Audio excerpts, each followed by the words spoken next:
Muhammadu Sunusi na biyu ya ce baya so a raba Najeriya. Tsohon sarkin Kano Khalifa Muhammadu Sunusi na biyu ya bayyana cewa masu kira a raba Najeriya suna yin babban kuskure.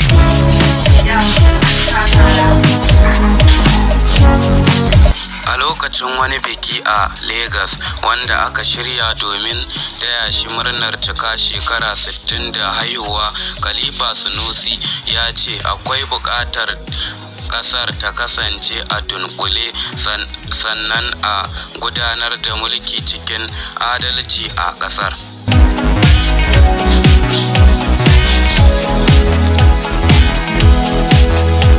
Tsohon sarkin Kano kuma a cikin jawabinsa ya nuna takaicin yadda wasu shugabanni a Najeriya ba sa mayar da hankali wajen ilimantar da al'umma.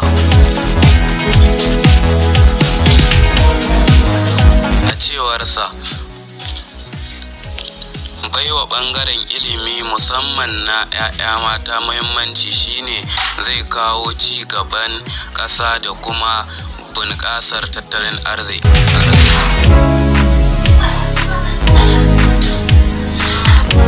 A lokacin bikin, abokan Khalifa Muhammadu Sunusi sun tara maƙudan kuɗaɗe domin tallafawa ilimin 'ya'ya mata a Najeriya.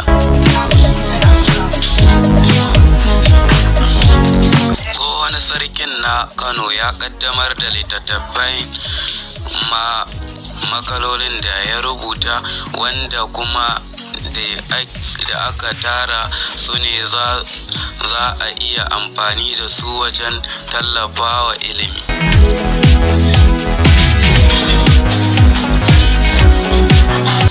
Ya kuma yi amfani da matsayinsa na jakadan Majalisar Ɗinkin Duniya a kan muradin ci gaba wato SDG wajen jaddada buƙatar masu hannu da shuni a ƙasar da su tallafawa ilimi musamman a yankunan karkara.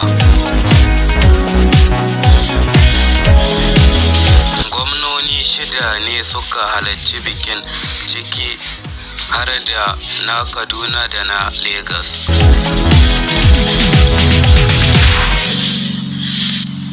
Attajirin Afirka Alhaji Aliko Dangote da gwamnan babban bankin Najeriya CBN Good Emefiele da wasu sarakunan gargajiya sun halarci bikin.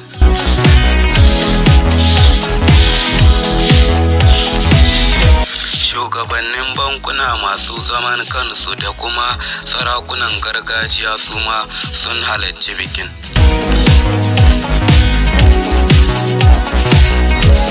Sai mun haɗa a wasu sababbin labaran, amma kafin sannan, idan wannan ne farkon ka na zuwa nan channel din, muna roƙon ka da ka danna mana subscribe, mun gode. Ana hakan ne ta ku danna mana subscribe, sannan ku danna mana alamar